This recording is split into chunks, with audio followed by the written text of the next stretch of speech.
hayang mudah derajat takwa tina laladangan puasa, maka migawe puasana hiji sing boga modal aya harap neker hawa nafsu eta.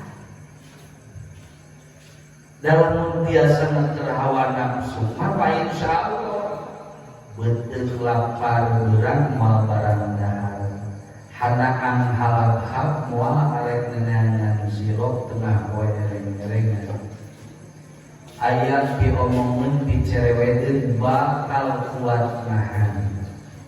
Dan setiap nu berangkat tina hawa nafsu pun sedituturkeun bari tina kaayaan berpuasa otomatis aku beuki jauh urang rek naon la'allakum tattaqun ladang puasa. Nah, babari atau hese kali nabina jangan lima. Terus terang we.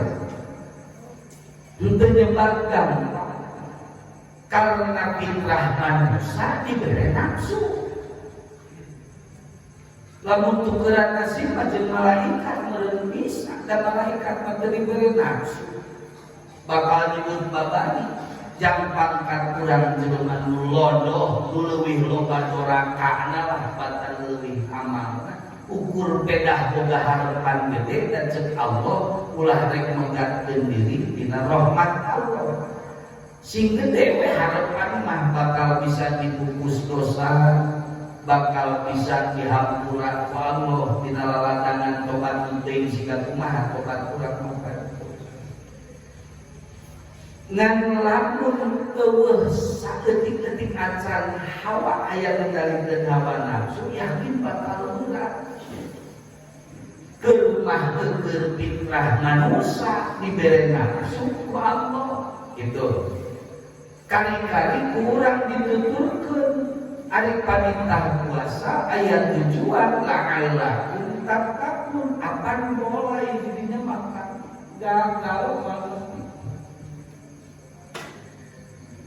Sumur nanti kedah kumaha pan aya nafsu teh eta nafsuna diarahkeun jang ngidamel amal ibadah.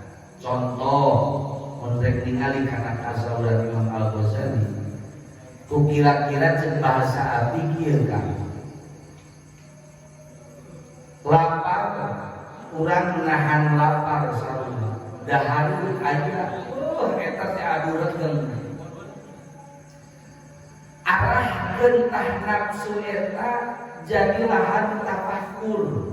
Ya Allah ya Rabb, geuning dititah puasa teh abdi titah minum ngarasakeun kumaha laparna jalma fakir.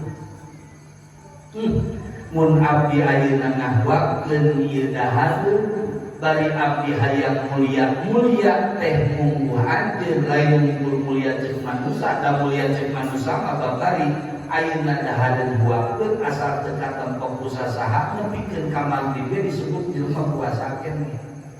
Tapi kan anjeun kuningan horeng teh abdi dititah minum ngararasakeun kumaha peulihna peujit jelema